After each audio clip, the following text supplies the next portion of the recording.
While setting up story time at the library, an 8-year-old asked, "Have you ever played the Hunger Games?" I smiled. Like the movie with Katniss Everdeen? No, silly. It's when we see who cries first from being hungry. I never lose anymore, but Millie still does. Her little sister, maybe 5, was sitting in the corner clutching her stomach. "How long do you play this game?" I asked, keeping my voice light. "My record is 3 days." Ava beamed with pride. "Daddy marks it on the fridge chart." Millie only made it 1 day before she cried like a baby. My assistant Jackie shot me a glance. That's when I noticed how Ava's dress hung loose on her frame. "That's impressive," I said, trying to keep my voice steady. "Do you play this game a lot?" "Every week, sometimes twice if we've been bad. Like when I forgot to clean my room, I had to play for 4 days. 4 days is a really long time without food," I said, watching her stuff crackers in her pockets. "What happens when someone loses?" "They have to wait longer. Daddy says only weak kids need food every day." Millie whimpered from her corner. "My tummy hurts all the time." Ava whipped around. "Shut up, what's wrong with you? You'll lose points. Do you want to wait another week?" My hand stilled on the book I was preparing to read. "That seems like a long time for the game." "Not really. Theo went 9 days once, but then he fainted at school and the nurse got all weird about it. Now he's not allowed to play anymore." She said it with pity for Theo. "Theo's your brother?" "Foster brother. He went to live somewhere else. Daddy said he was too weak for our family." "Ava, when did you eat last?" I asked casually, like we were discussing the weather. She counted on her fingers. "Tuesday. Daddy says I'm getting stronger." It was Saturday. This child hadn't eaten in 4 days and was proud of it. I noticed Millie's hair was thin, patchy in places. Her arms looked like twigs. "And what about breakfast? Or snacks?" I prompted gently. "Oh no, that's cheating. When we play the Hunger Game, it's nothing at all. Not even milk. Water is okay though, Daddy's not mean." The way she said it, like allowing water made him generous, sent ice through my veins. "Well, it's story time, everyone eats," I said firmly, pushing the entire snack tray toward them. "Different rules here." While the other children arrived, I watched Ava carefully portion out food to her sister, whispering, "Eat slow so you don't throw up." My stomach churned. They'd done this before. "Ava," I said quietly during snack time, "does your mommy play the Hunger Game too?" "Sometimes. But she cheats. I caught her eating crackers in the bathroom once. Daddy made her play for a whole week after that. She kept crying and saying she was sorry, but rules are rules." I excused myself to get more supplies and called CPS from my office. "I have 2 children here showing clear signs of systematic starvation," I whispered urgently. "The older one hasn't eaten in 4 days and thinks it's a game." Back in the story room, I sat close to the girls during reading time. Ava leaned against me, and I could feel her ribs through her dress. "Do you play other games at home?" I asked during craft time. "The strong game," Millie piped up. "We stand with our arms up until someone drops them." Ava nodded. "I lasted 2 hours yesterday. Daddy says we're building character." She showed me the underside of her arms. Bruises lined them where blood had pooled. "Sometimes we play the quiet game in the cold shower. If you make noise, you stay longer." I documented everything on my phone while pretending to take pictures of their crafts. When Ava stood up, I noticed her legs were mottled with purple marks. "Those look like they hurt," I said gently. "Only weak kids feel pain," she recited. "Daddy's making us strong for when the world gets hard." Their mother arrived to pick them up, designer purse swinging, looking annoyed. "Come on, girls. We have training this afternoon." I handed Ava an extra bag of snacks for the road. Her eyes went wide. "But I haven't earned food yet." Her mom shot me a look to see if I'd catch on. "Storytime food is free," I said with an innocent smile. "No earning required." As they left, Millie turned back and waved with a smile that broke my heart. 2 hours later, CPS arrived at their house with police backup. The investigation revealed a nightmare. Food charts on the fridge showed Ava once went 82 hours without eating for talking back. But that wasn't the worst part. When they searched the house, they found Theo's room. The foster brother who went to live somewhere else. He hadn't gone anywhere. The forensic team was already there when I arrived, carrying clear plastic bags out of what used to be a kid's bedroom. I stood frozen in the front yard watching them work, my legs feeling like they weren't connected to my body anymore. The detective who'd called me walked over and put his hand on my shoulder. "We need you to come to the station tomorrow to give a detailed statement about everything those girls told you." I nodded but couldn't speak because my throat felt like it was closing up. They kept bringing out more bags, each one labeled with numbers and letters I couldn't make sense of. The house looked so normal from the outside, just another suburban home with a neat lawn and flower boxes under the windows. That night I couldn't sleep at all. I kept hearing Ava's voice in my head, so proud when she said Theo was too weak for their family. I got up at 2 in the morning and started writing down everything I could remember from story time. Every word the girls said, every detail about the games, the bruises, the way Millie clutched her stomach. I filled 12 pages of a legal pad, my hand cramping from writing so fast. I knew these details might be the only way to get justice for Theo and those 2 little girls. The next morning I drove to the police station feeling like I was moving through thick mud. Detective Lars Murdoch met me in the lobby and led me to a small room with a recording device on the table. He pressed record and asked me to start from the beginning. I told him about the Hunger Games, how Ava hadn't eaten in 4 days and was proud of it. I described the bruises under her arms from the strong game, the purple marks on her legs. He stopped me several times to ask for more details. "She said Theo lasted 9 days once before he fainted at the school," I told him. Detective Murdoch's jaw tightened, but he kept taking notes. He told me they'd found journals in the father's desk with detailed records of every punishment session. Pages and pages documenting which child failed which challenge and how long they went without food. Some entries went back 3 years. My phone rang that afternoon while I was trying to eat lunch, but mostly just pushing food around my plate. Caroline Quinn from CPS was calling to update me on the girls. They're in emergency foster placement and getting medical care, she said. Her voice sounded tired and sad. She told me Millie was severely malnourished, her body weight 40% below normal for her age. Both girls had old fractures that never healed right, and scars from punishments I didn't even know about. The doctor said it would take months just to get their bodies healthy again, and who knew how long for their minds. The next day, my supervisor, Sharon Sutton, called me into her office at the library. She closed the door and pulled the blinds shut. "We need to talk about safety protocols," she said. She'd gotten a call from the police warning that the father had connections to extremist groups who might see me as a target for reporting. The library was installing new security cameras that afternoon. We changed all our check-in procedures for children's programs, requiring photo ID and pre-registration. Sharon walked me to my car that night and made sure I got in safely. 2 days later, Detective Murdoch called with news that made my stomach drop. The mother had been caught at the state border with a car full of cash and fake documents. She was trying to run but got pulled over for speeding. They arrested her as an accomplice to murder and child abuse. She kept claiming she was a victim too, that her husband forced her to participate. The detective didn't sound like he believed her. "She watched those kids starve and did nothing," he said. The story hit the local news that weekend, and my phone didn't stop ringing. Parents were calling the library in a panic, asking if their kids were safe at story time. Sharon and I spent all of Monday fielding calls and emails. We held an emergency parent meeting that night to reassure families. "Your vigilance is exactly what protected Ava and Millie," Sharon told them. We explained our mandated reporter training and how we watch for signs of abuse. Some parents thanked me, but others looked at me like I should have known sooner. Caroline Quinn called again on Tuesday, asking for my help with the case file. "I need you to write out a detailed timeline of everything that happened during story time," she said. She explained that my documentation and quick action gave them the evidence to remove the girls immediately. "You probably saved their lives," she said. I spent 3 hours writing out every minute of that Saturday, including exact quotes from what the girls said. I attached the photos I'd taken of their crafts, which also showed the bruises on their arms. 3 days after the discovery, I got a call from someone named Sierra Collins. She introduced herself as the assistant district attorney handling the criminal case. "I need to talk to you about being a witness," she said. She explained the charges they were filing against both parents. 3 counts of murder for Theo and the 2 other foster kids they'd found buried in the backyard. Multiple counts of torture and child abuse. Conspiracy charges. "They're both facing life sentences," she said. She needed me to testify about what I witnessed and what the girls told me. The worst update came a week later when Caroline called again. "Ava keeps asking when the game will be over," she said. The little girl still thought this was all part of her father's training. She wanted to go home and show him how strong she was being by not crying in foster care. The trauma specialist working with her said Ava didn't understand yet that what happened wasn't normal. She thought all kids played these games and she was special for being so good at them. It would take extensive therapy just to help her understand that what her parents did was wrong, that she deserved food and safety and love without having to earn it through pain. Detective Murdoch called me the next morning while I was sorting books at the library, and his voice sounded different, heavier somehow. He told me the forensic team had found something else on the property.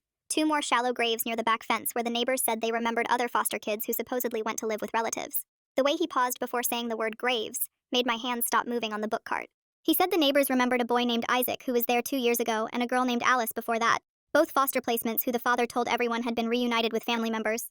I sat down hard on my desk chair as he explained they were expanding the investigation to track down every child who had ever lived in that house. The local news ran the father's arrest photo that afternoon, and seeing his face made everything worse because he looked so normal. Just a regular suburban dad in a polo shirt with a slight smile. His lawyer was already on TV claiming this was all a misunderstanding about alternative parenting methods and that any deaths were tragic accidents from children who couldn't handle proper discipline. I watched him stand outside the courthouse steps, telling reporters that his client was a devoted father who believed in preparing children for a harsh world, and that mandated reporters like me had blown everything out of proportion. Caroline called while I was watching to tell me the girls had been placed with an experienced foster family who specialized in severe trauma cases and were having to introduce food slowly because their bodies couldn't handle normal portions after years of starvation. She said Millie had thrown up 3 times trying to eat a regular breakfast, and Ava kept hiding food under her pillow because she didn't believe it would keep coming. The foster mom was weighing their portions and keeping detailed logs of everything they ate to help their stomachs adjust gradually.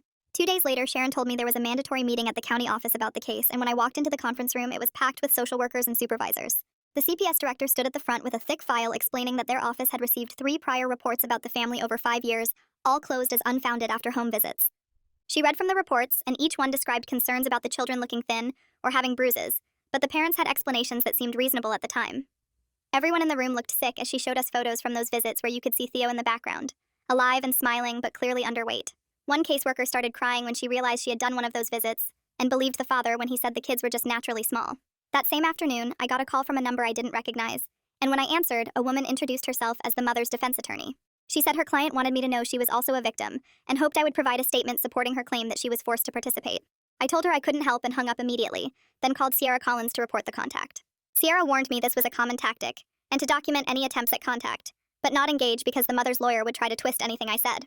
The following week, I had to attend family court where Dr. Kurt Frey testified about the girl's medical conditions, and I sat in the back taking notes for my own records. He showed x-rays of Millie's bones, explaining she had permanent growth stunting from malnutrition and would likely never reach normal height for her age.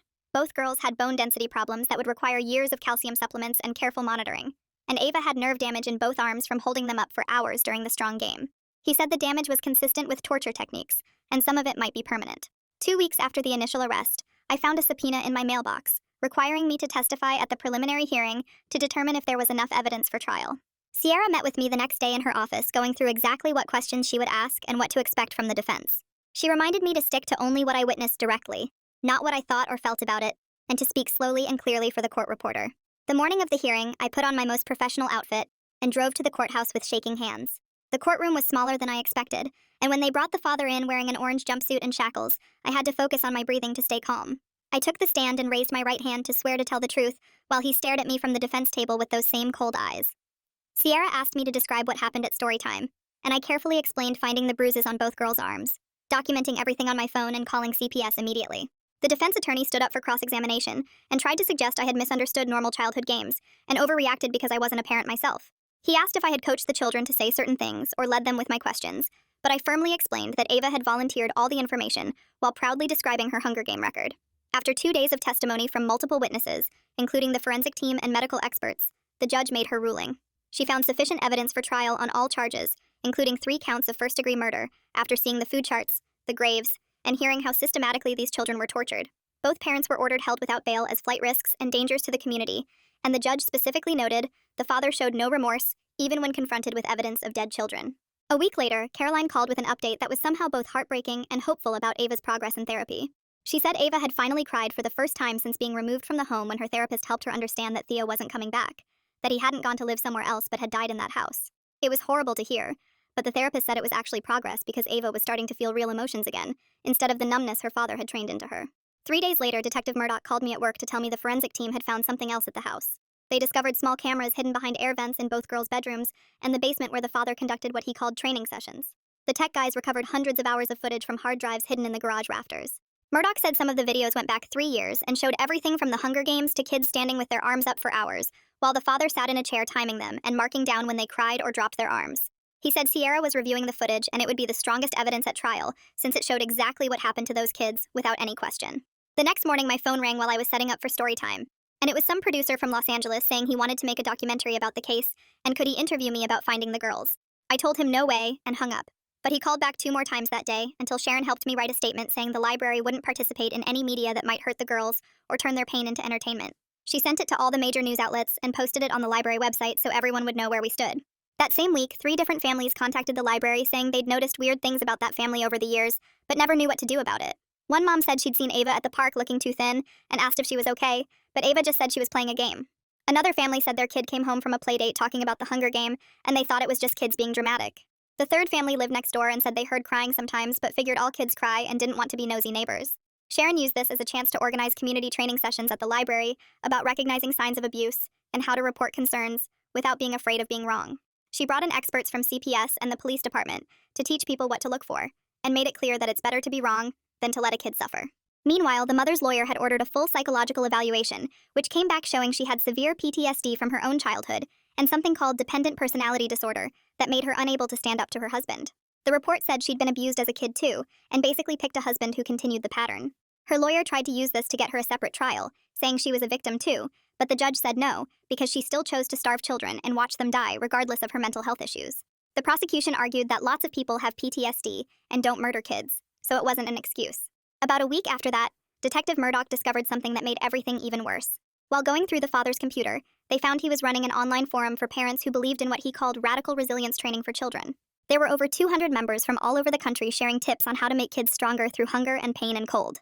Some parents posted pictures of their kids' bruises like trophies and talked about how many days their children went without food. The FBI got involved immediately and started tracking down every single member to check on those kids. Murdoch told me they expected to find dozens of abused children across multiple states, all because this guy was spreading his sick ideas online and making other parents think it was good parenting. A month after the girls were removed from the home, Caroline called with an update that made me cry at my desk. She said Millie had just spoken her first full sentence in foster care when her foster mom asked what she wanted for breakfast, and Millie said, "I like eating breakfast every day." The foster mom had been keeping a journal of the girls' progress and sent updates through Caroline, who shared them with me when she could. She said both girls were gaining weight slowly and starting to look less scared all the time, though they still had nightmares and would hide food in their rooms. I had to walk to the bathroom and shut the door, so nobody would see me crying about a little girl being happy about breakfast. The legal stuff kept moving forward, and the father fired his first lawyer, saying the guy wasn't fighting hard enough for his rights.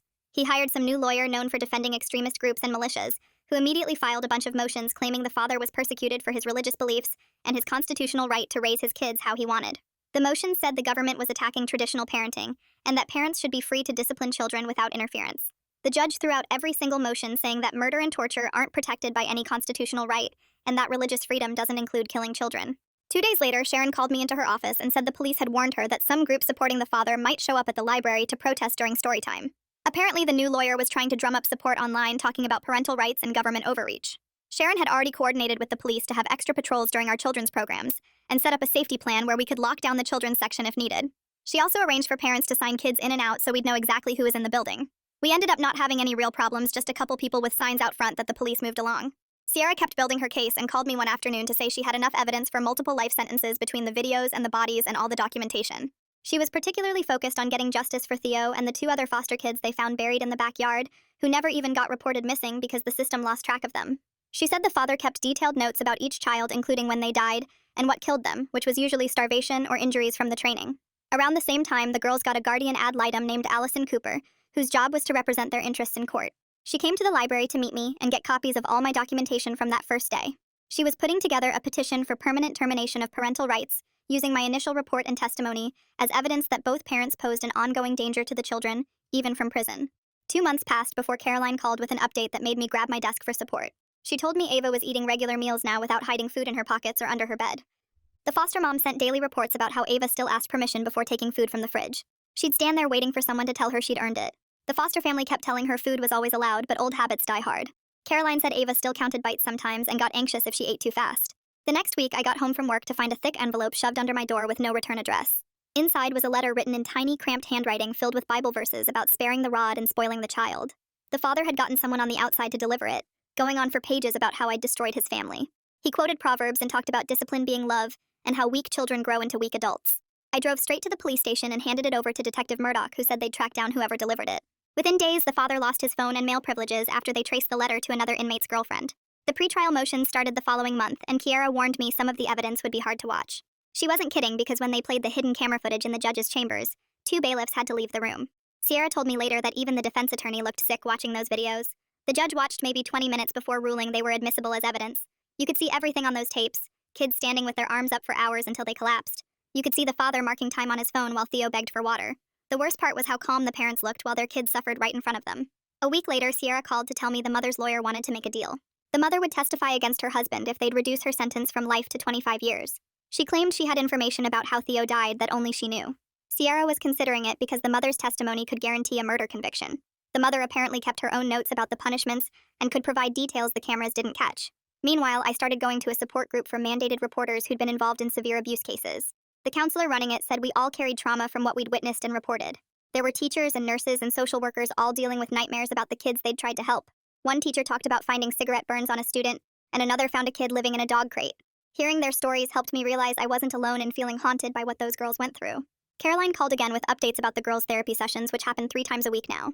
Ava had stopped talking about the Hunger Games with pride and started understanding they were actually torture. But she still struggled with the idea that her father had been wrong because he'd convinced her everything was training.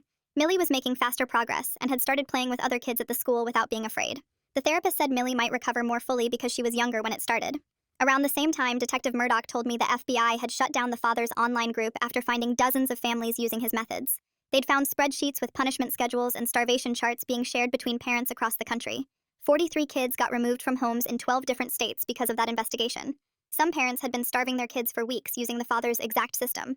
3 months after that first Saturday when I'd called CPS, jury selection finally began for the trial.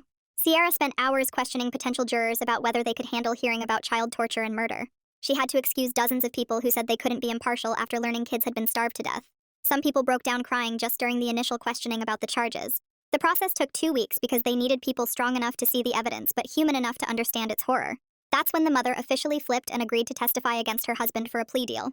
She told prosecutors that Theo had lasted 12 days without food before his organs started shutting down. She described how they'd made him drink salt water to make him throw up when he snuck food. She admitted to holding him down while her husband beat him for crying from hunger. She gave them dates and times and details about how they'd buried him in the backyard at night. She also confirmed the other 2 bodies were foster kids who'd died the same way. With the trial starting soon, Sierra scheduled me to testify on day 3 and walked me through everything again. She showed me where I'd sit and explained how the defense would try to make me look like an overzealous busybody. She reminded me to stick to exactly what I saw and heard without adding opinions or conclusions. The defense attorney would probably suggest I'd misunderstood innocent games or blown things out of proportion. She told me to stay calm no matter what they said, and just tell the truth about that Saturday morning. The morning of the trial came faster than I expected. I sat in the witness waiting room with my hands folded, watching other people come and go, while Sierra stood in the courtroom laying out what happened to those kids. Through the door, I could hear her voice carrying as she showed the jury those food charts from the fridge. She explained how Ava went 82 hours without eating, and how Theo and 2 other foster kids died from the same torture. The bailiff came to get me after lunch on the 3rd day.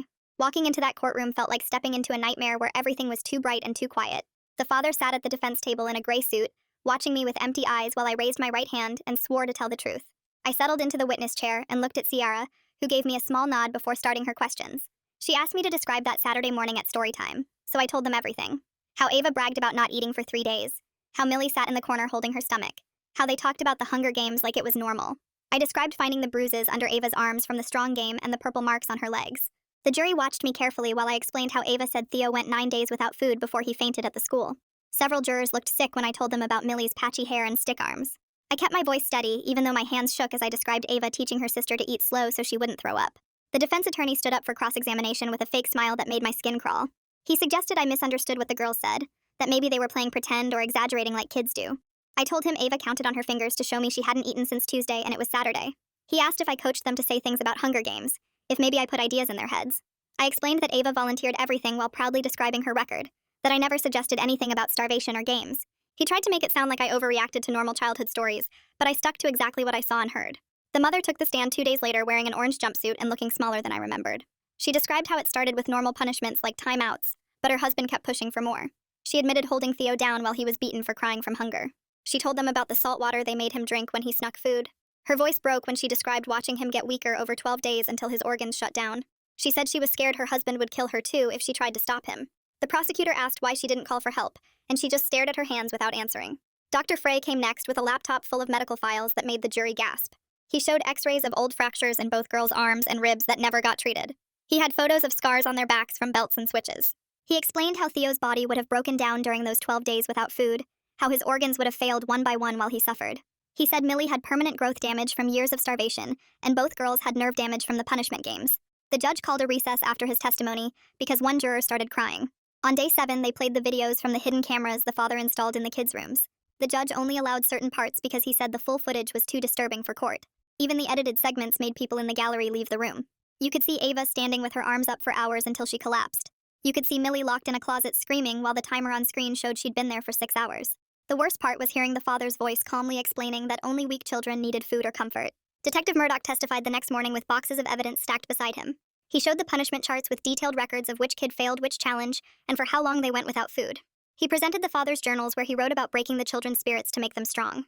He described finding the 3 shallow graves in the backyard with the remains of Theo and 2 other foster kids. He kept his voice professional while reading entries about forcing kids to stand in freezing showers or making them hold heavy books over their heads for hours. The defense tried to paint this as alternative parenting, but Murdoch just pointed to the graves and said, "Dead children aren't strong children." The defense called 3 character witnesses who talked about what a good neighbor and church member the father was. They said he helped with community projects and always seemed devoted to his family. But when Sierra cross-examined them, each one admitted they'd never been inside the house or seen how he actually treated the kids. One woman said she thought it was strange the children were so thin, but assumed they had health problems. Another man said the father talked about making kids tough, but he thought it was just strict parenting. None of them knew about the games or the charts or the foster kids who disappeared. The foster mom testified last, describing how the girls were doing after 10 months in her care. She said they still hoarded food in their rooms and had panic attacks during bath time. She described finding Ava doing the strong game by herself because she didn't know how else to deal with stress. She told them about Millie's nightmares where she screamed for Theo and begged not to play anymore. She explained how both girls needed therapy 3 times a week and might never fully trust adults again. She said Ava still sometimes asked if she was being weak when she cried. The foster mom's voice stayed calm, but tears ran down her face while she talked about teaching them that food wasn't a reward and love wasn't supposed to hurt. The next morning, the father stood up from the defense table and walked to the witness stand, even though his lawyer was shaking his head and trying to get him to sit back down. He put his hand on the Bible and swore to tell the truth with this calm look on his face like he was about to give a presentation at work. He started talking about how society was getting weaker and kids these days couldn't handle anything hard, and how he was just preparing his children for when everything collapsed. He said the government would fail someday, and only strong people would survive, and weak kids would die anyway, so he was doing them a favor by making them tough now. The jury members kept looking at each other while he explained his training methods like they were totally normal and reasonable. He said Theo failed the program because he wasn't mentally strong enough, and that's just natural selection working the way it's supposed to. One juror put her hand over her mouth when he said that. He kept going about how Ava was his success story, because she could go days without food and never complained, and that made her ready for anything life would throw at her. He said I was part of the problem because I gave the girls food they didn't earn, and that's why America was falling apart. His lawyer kept trying to object to his own client's testimony, but the judge let him keep talking because he was burying himself with every word. When Sierra asked him if he felt bad about Theo dying, he said no, because weak bloodlines need to end for humanity to get stronger. 2 days later, Sierra stood up for closing arguments and walked the jury through everything step by step. She held up the food charts and showed them the entries where kids went days without eating for things like not making their beds perfect or talking too loud. She reminded them about the videos of Ava standing with her arms up until she collapsed, and Millie locked in the closet screaming. She talked about how I called CPS that Saturday, and if I hadn't, both girls would probably be dead now too. She showed pictures of Theo and the 2 other foster kids who died, and asked the jury to imagine their last days slowly starving while begging for food. She pointed at the father and called him exactly what he was, a child killer who tortured kids and felt proud of it. She reminded them that 3 children were dead, and 2 barely survived because of his sick games. The defense lawyer got up next and tried one more time to make this seem like something other than murder. He said the father went too far with discipline, but never meant to actually kill anyone. He asked for manslaughter charges instead, because there wasn't specific intent to cause death, just a parenting philosophy that got out of control. He said the father truly believed he was helping these children, and that belief, even though wrong, meant this wasn't first-degree murder. The jury left to deliberate and we all waited. I sat in the hallway checking my phone every few minutes while Caroline texted me updates from the CPS office. People brought coffee and sandwiches, but nobody really ate much. 3 days went by with the jury asking for evidence to review and clarifications on legal definitions. On the 3rd afternoon, the bailiff came out and said they had a verdict. Everyone rushed back into the courtroom and the air felt heavy while we waited for the jury to file in. The judge asked if they'd reached a verdict, and the foreman stood up with a paper in his shaking hand. Guilty on all counts, including 3 counts of first-degree murder. The father didn't move or react at all, just stared straight ahead like he was somewhere else. The mother started sobbing so loud the judge had to call for order. 2 weeks went by before sentencing, and Sierra asked if I wanted to give a victim impact statement. I spent days writing and rewriting what I wanted to say. When the day came, I stood at the podium with my hands trembling and looked at the judge. I told him about that Saturday at storytime and how proud Ava was of not eating for 4 days. I talked about how this case haunted everyone who learned about it, and how those images would never leave my mind. I said Ava and Millie would need therapy and support for the rest of their lives because of what they went through. I asked the judge to think about Theo and the other kids who died alone and hungry and scared. The judge looked at the father for a long time before speaking. He called him a monster who tortured innocent children and tried to dress it up as making them strong. He said the father showed no remorse even after watching videos of dying children begging for food. He said this was the worst child abuse case he'd seen in 30 years on the bench. He sentenced the father to life in prison, without the possibility of parole. The father finally showed some emotion then, his jaw tightening as the reality hit him. The mother got called up next and stood there shaking while the judge talked about her plea deal. He said her cooperation was the only reason she wasn't getting life too. He gave her 25 years with the possibility of parole and 15 if she completed psychological treatment programs. He said she chose her husband over her children and would have to live with that forever. 6 months after that first story time, Caroline called me with an update about the girls. She said they were doing better with their foster family who wanted to adopt them. Both girls were gaining weight steadily and going to the school every day like normal kids. They still had bad days and nightmares, but the good days were getting more common. She said Millie laughed for the first time last week when their foster dad made silly faces at dinner. Ava was learning to be a kid instead of a survivor. Around that time, Sharon called a meeting with all the library staff about creating a new training program. We spent weeks putting together materials about recognizing abuse using everything we learned from this case. We made handouts about warning signs and what questions to ask and when to call CPS. We also started a fund for books and educational materials for kids recovering from trauma. The board approved it right away, and other libraries in the state started asking for our training materials. One afternoon, I got a call from Caroline saying there was a letter for me that came through official channels. It was from Ava, written in careful handwriting on notebook paper. She thanked me for the snacks that day at story time, and said she understood now that she was hungry, and I helped her. She wrote that she knows the games weren't normal, and she and Millie deserve food every day just like other kids. She said her new parents tell her she's brave and strong without having to prove it by not eating. At the bottom, she drew a picture of her and Millie at a table full of food, both of them smiling. 8 months after that terrible Saturday, Caroline called me at the library to tell me the adoption was going through court that week. The foster parents had filed all the paperwork, and both girls wanted to make it official, even picking out new last names together at the kitchen table one night. I couldn't attend since the judge kept it closed to protect the girls' privacy, but Caroline texted me afterwards that both of them actually smiled in the courtroom when the judge signed the papers. She said it was the first real smile she'd seen from either girl since the case started, not the scared kind they used to do when they thought adults wanted them to look happy. The foster mom had brought cupcakes to celebrate, and Millie ate too without asking permission first, which Caroline said showed real progress in feeling safe. Detective Murdoch called me the next week with news that made my hands shake. The FBI had finished their investigation into the father's online group and found 43 children across 12 states living under similar torture disguised as training. Some parents had printed out his exact starvation charts and punishment schedules, following them like instruction manuals for creating strong kids. The agents found kids as young as 3 who hadn't eaten in days, standing in corners with their arms up for hours, taking ice-cold showers as punishment for crying. One family in Idaho had buried their foster son in the backyard just like Theo, using the father's posts about dealing with weak children who couldn't handle the training. Murdoch said they arrested 28 parents and removed all the kids to safety, though some were in such bad shape they went straight to hospitals for feeding tubes and emergency care. The case files from all these families helped prosecutors in other states build stronger cases, and Murdoch said our original case had saved more kids than we'd ever know. About a year after everything started, I got a call from someone at the state capitol about new legislation they were pushing through. They wanted to name it Theo's Law and needed my testimony about how the system had failed him and the other kids who died. I drove 3 hours to the Capitol building and sat in a room full of lawmakers while I explained how homeschooled kids could disappear from oversight, how 3 previous reports about this family got closed without proper investigation. The law would require deeper investigation of any abuse reports involving homeschooled children, mandatory home visits instead of just phone calls, and cross-checking with medical records to catch patterns of injuries. It passed unanimously 2 months later, with Theo's name attached to protect other kids from falling through the same cracks. Back at the library, I kept running story time every Saturday, but everything felt different now. I made sure we always had plenty of snacks, and I'd casually mention that food was something every kid deserved every single day, not something you had to earn or win. When new kids showed up, I watched for loose clothes, thin arms, bruises in strange places, that weird pride about being hungry that Ava had shown. I put up posters about children's rights and made sure kids knew they could talk to me if any adult was hurting them. Sharon helped me create little cards kids could take home that listed warning signs of abuse on one side and help numbers on the other, disguised as bookmarks so parents wouldn't get suspicious. We started doing special programs about feelings and bodies, teaching kids that pain wasn't normal, and adults who hurt children were doing something wrong, not making them strong. Caroline sent me updates every few months about the girls' progress. After a year with their adoptive family, both girls were doing regular kid things like joining soccer teams and having sleepovers with friends. Ava had started helping at a local shelter, talking to other kids who'd been through bad stuff and showing them it could get better. She was in therapy twice a week and learning that strength meant asking for help when you needed it, not suffering alone in silence. Millie was catching up in the school, her reading improving now that she could concentrate without hunger pains, and she'd even performed in the school talent show doing a dance routine. Caroline said both girls still had bad days, nightmares and panic attacks, but the good days kept getting more common, and the bad days kept getting shorter. 2 years into her sentence, I heard through Murdoch that the mother had died in prison.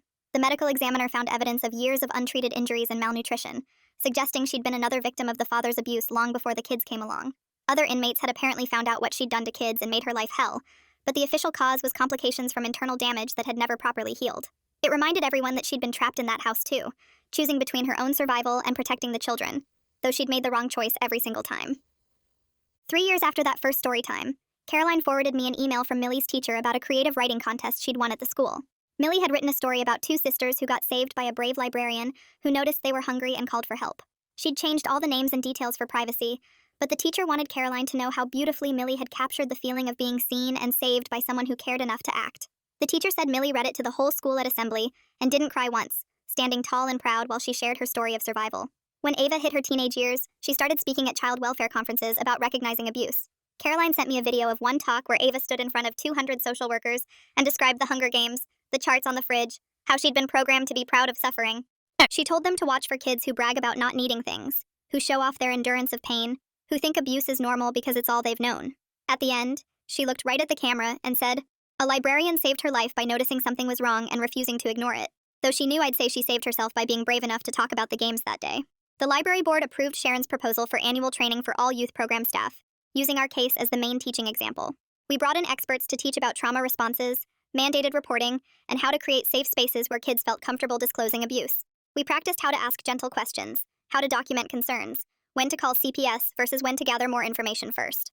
Other libraries across the state started requesting our training materials, and within 2 years it became part of standard orientation for anyone working with kids in public programs. 5 years after everything began, Caroline sent me one last photo that made me cry at my desk. It showed Ava and Millie in graduation caps and gowns, standing between their adoptive parents, holding their high school diplomas and grinning like regular teenagers. Both girls looked healthy and strong in the real way, not the twisted version their birth father had tried to create through starvation and pain. Caroline's note said Ava was heading to college to study social work, while Millie had gotten into art school, both of them determined to help other kids who'd been through darkness. Their adoptive parents had given them everything they'd needed to heal, therapy and patience and unconditional love, though Caroline said the girls had done the hard work of learning to accept that love and believe they deserved it. That photo still sits on my desk at the library, A reminder that one moment of paying attention can change everything, that speaking up when something feels wrong can be the difference between life and death for a child. 7 years after that first Saturday, Caroline forwarded me another email that made me grab tissues from my desk drawer. Ava had gotten her acceptance letter to the State University's social work program, along with a scholarship for survivors of childhood trauma. The email included a photo of her holding the letter, grinning next to Millie, who was waiving her own acceptance to the local art college. Caroline's note mentioned that Ava had written about wanting to specialize in recognizing hidden abuse in her application essay, describing how one person noticing small signs had saved her and her sister from dying like Theo and the others. Millie's portfolio for art school included a series of paintings about hunger and healing that her teachers said were powerful enough to make viewers cry. Their adoptive parents drove them to campus visits where Ava asked detailed questions about internship programs at Child Protective Services, while Millie spent hours in the art therapy studios learning about using creativity to help traumatized kids process their experiences. I sent them both congratulations cards with library bookmarks tucked inside, remembering that scared little girl who once thought going 4 days without food made her strong. Every Saturday morning, I still unlock the library's children's section for story time, setting out juice boxes and crackers while watching each child who walks through the door. I notice things now that I might have missed before, like the boy whose sleeves never quite cover the marks on his wrists, or the girl who flinches when her dad raises his hand to wave goodbye. I keep CPS on speed dial and document anything concerning with photos on my phone, knowing that one call can mean everything. Last week, a new girl named Alice told me proudly that she only needs 3 hours of sleep because her stepmom is teaching her to be tough, and I felt that familiar cold feeling in my stomach as I reached for my phone. Thanks for hanging out with me through all these questions and wonderings today. I had a lot of fun just sharing this time with you all and seeing where it went. If you made it to the end, drop a comment. I love reading all your comments.